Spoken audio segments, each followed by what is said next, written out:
Hello you guys, hope you guys are good. Sitembele here. In this video I'll be showing you how I prepared for this look and all the products I used to have this outcome.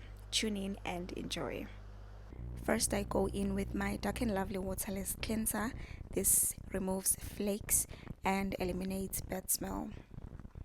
Then I blow dry my hair. This leaves the hair soft and ready to style. I use a small comb to get rid of any knots.